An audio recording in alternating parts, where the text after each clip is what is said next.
So if your Etsy shop isn't making sales, I can almost guarantee it's not because of your niche, your designs, or even your SEO. And it's probably not what you think. I see this mistake over and over again, especially with beginners. And it's the reason most shops fail before they ever even get started. So in this video, I'm going to break down exactly why your shop isn't seeing sales and what you need to do to fix it. So if you're new to this channel, my name is Kelly, and I have an Etsy print-on-demand shop. I have tested over 1,000 listings, and I'm going to show you real numbers, what actually works, not just theory. And if you're trying to build this as a side income or eventually replace your job, this is something that you're going to need to understand early. So most people think, my designs aren't good enough, my niche is too saturated, I need better SEO, I need to run ads, etc., etc. And while those things do matter, they're usually not the real problem in the beginning. I've seen shops with just sort of average designs that are making tons of sales, and I have seen the most beautiful shops that aren't making any. So what exactly is the difference? So the real problem? You don't have enough listings. That's it. Most people start a shop, they upload 10 to 20 designs, maybe 30, and then they just sit back and wait for sales. Well, that's not enough. It's a numbers game.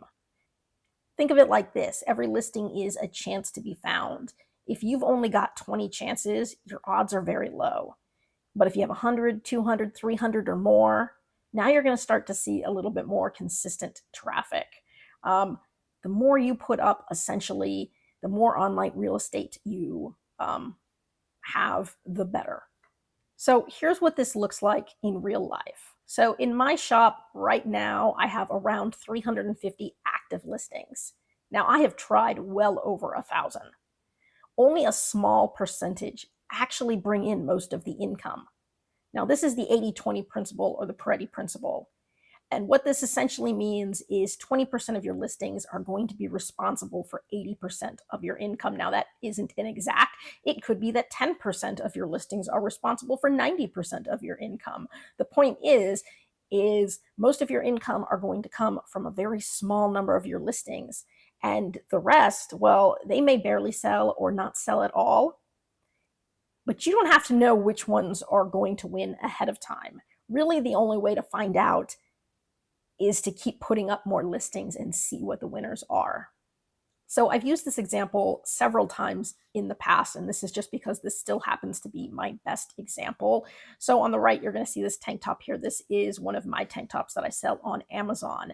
And this one it demonstrates this principle pretty perfectly. So the way this is this one tank top, this one product, is responsible for 41% of my sales on Amazon.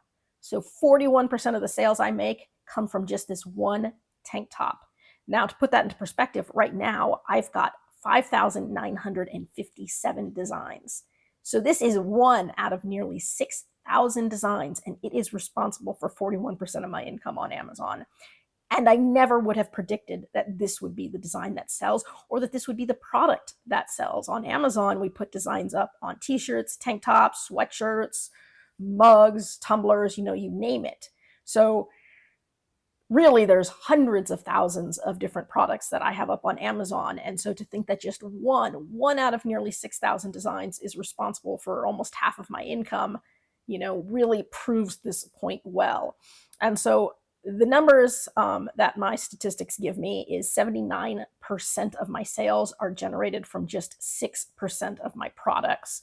Or right now, 15,000, almost 16,000 sales are generated by only 113 products. And again, if we're looking at products, I've got hundreds of thousands of products up. And so point is, you're not going to know what is going to sell. You're not going to know.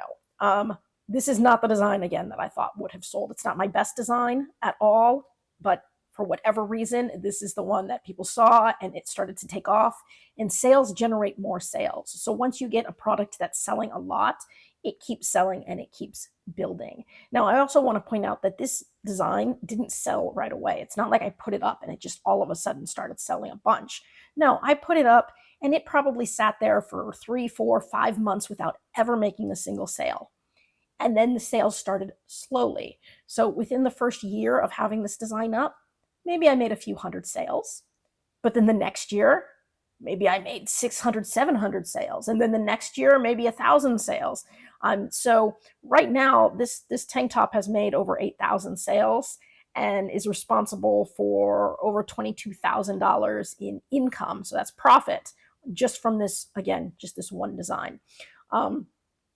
So that really demonstrates, my point of you're not going to know what your big product is going to be or what your big design is going to be.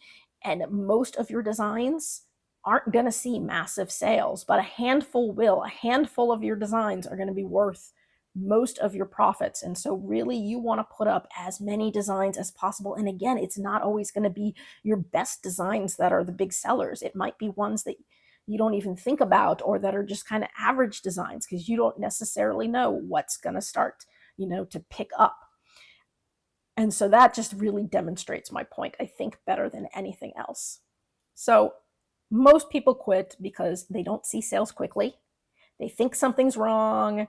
They overanalyze instead of producing. But the truth is, they just don't give Etsy enough chances to work. They don't stick with it long enough, and they don't put up enough designs. There's a story that some of you may be familiar with, kind of a parable, but it has to do with somebody who is digging for gold, and they put in all of this time and effort digging for gold, and they don't find any, and so they sell their plot to somebody else, and somebody else comes in and pretty quickly finds the gold. As it turns out, the first person was only 3 feet from gold when they gave up. And the idea is you don't want to quit when you're only 3 feet from gold. And that's what most people do. Most people quit 3 feet from gold. But if you stick with it longer, if you are consistent, if you're consistently putting up listings and making sure that you have lots and lots and lots of listings, eventually you're going to figure out what the winners are and you're going to double down on those. And that's really the key to success on Etsy. That's it. That is the big secret. It takes time, and it takes consistency, and it takes numbers. And that is it. So if you haven't done that, just keep going, just keep going, just keep going. So just to recap, instead of obsessing over one design or constantly tweaking your SEO or waiting for the perfect product to show up, just focus on volume, keep your designs simple and consistent, and get more listings up. So your goal should be a minimum of 100 listings, minimum to start with, and then keep building, and then 200, and then scale from there. That is when you'll start to see momentum start to build. So if you're not getting sales right now, don't assume that your shop is failing. You probably just need more listings. And by the way, I am still doing Etsy shop reviews. If you would like me to take a look at your shop and review it and give you feedback, all you have to do is email me. My email is in the description below every video, but just so I can say it here, it is therapydesigns@mail.com. If you mail me a link to your shop, I will put it on my list to review your shop. Okay, this is totally free of charge. Some people have asked. No, there's no catches or anything. I will take a look at your shop and do a review video of it. I think the only catch is you might be waiting a while because I only do about one video a week now because I'm trying to focus on other things. Speaking of that, if you've watched my channel long enough, you may know that I have a beginner's guide for print on demand. I am in the process of revamping and updating that, expanding it, and really, giving every last little bit of information I can on it. So once I have that revamped guide up, I will let you guys know if that is something that you're interested in. Anyways, if this helped you, give it a like and subscribe.